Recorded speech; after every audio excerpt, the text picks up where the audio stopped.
नमस्कार, मैं हूं आपके साथ प्रदीप आजाद। अक्सर कहा जाता है कि अगर खुद किसी काम में फेल हो जाओ तो उसे दूसरे के माथे डाल दिया जाता है ताकि खुद के फेल होने की कहानी खुद पर ना आए।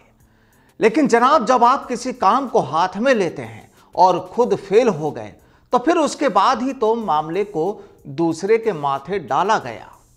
दरअसल ऐसी ही कुछ कहानी इस वक्त राजस्थान सरकार के लिए तैयार हो गई है। मामला जोड़ा है अलवर की मूक बधिर नाबालिग के साथ रेप को लेकर।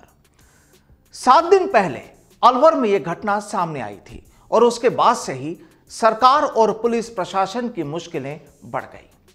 दरअसल इस पूरे मामले में कई सवाल उठ चुके हैं, लेकिन आज तक जवाब किसी का नहीं। अब पहला सवाल तो ये कि आखिर उस बच्ची के साथ क्या हुआ जो आज अस्पताल में डॉक्टरों की निगरानी में है। अगर कोई गुनाह हुआ है तो उसके गुनहगार कौन है? पुलिस को शुरुआती जांच में आखिर किस तरह के सबूत मिले हैं या फिर कुछ नहीं मिला? अब जब मामले पर सियासी बाण छूटने शुरू हुए तो सरकार ने खुद की टोपी सीबीआई पर रख दी।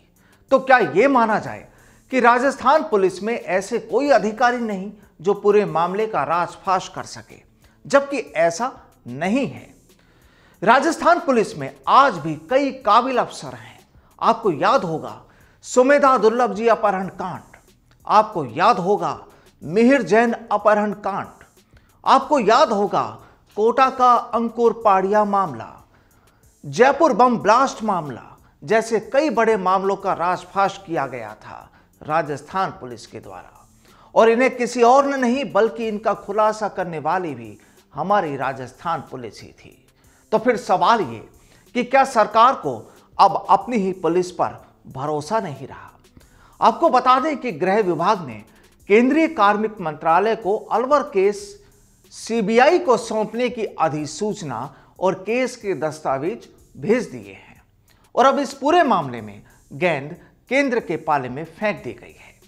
लेकिन केंद्र सरकार को अब यह तय करना है, या यूं कहें कि सीबीआई को यह तय करना है कि वो इस मामले को सीबीआई जांच के योग्य मानती है या नहीं।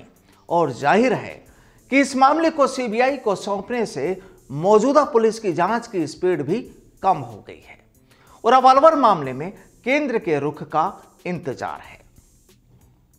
सीबीआई तक पूरे मामले की फाइल जाने और केंद्र के स्तर से फैसला होने में अब 1 से 2 सप्ताह का वक्त लगना तय है और जाहिर है तब तक इस केस का इन्वेस्टिगेशन लगभग रुका रहेगा। अब देखिए, गहलोत सरकार ने पिछले 6 महीनों में यह तीसरा मामला सीबीआई जांच के लिए सौंपा है।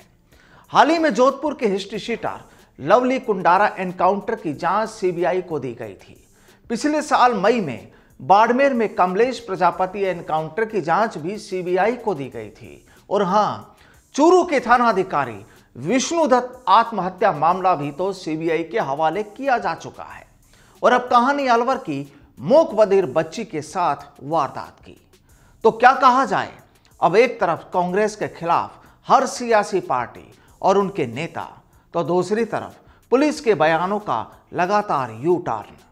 दरअसल मसला यही कि आखिर सरकार ने महज 5 दिनों में ही पूरे मामले की जांच के लिए सीबीआई को तहरीर भेज दी, अपनी ही पुलिस पर सवाल उठा दिए। तो क्या यही माना जाए कि वाकई अब यहां सियासत होने लगी है? अगले साल राजस्थान में चुनाव होंगे, ढोल नगाड़े बजने शुरू हो गए और हर सियासी दल ने फिलहाल अंदरूनी तौर पर अपनी सियासी कहानी लिखना शुरू कर दिया। तो क्या फिर इसी से बचने के लिए ऐसा सब कुछ किया जा रहा है? सवाल बड़ा है। और सवाल तो यह भी कि राजस्थान में एसओजी भी है, एटीएस भी है, काबिल अफसर, काबिल पुलिस अफसर यहां भी तो हैं। तो क्या वाकई सब फेलियर हैं? बहरहाल सरकार की सोच जो भी हो, लेकिन आप क्या सोचते हैं बताइएगा। और हां, मुद्दा यह भी कि क्या आज की तारीख में सीबीआई के पास जांच के लिए पड़े मामलों की तादाद कम है? हिंदुस्तान में कितने ही मामलों की जांच आज भी पेंडिंग पड़ी है? तो फिर अब कैसे मिलेगा अलवर की नाबालिग बच्ची को इंसाफ? कब तक खुल पाएंगी पूरे मामले की परतें? और वाकई इसीलिए मुद्दा वाकई बड़ा है। नमस्कार।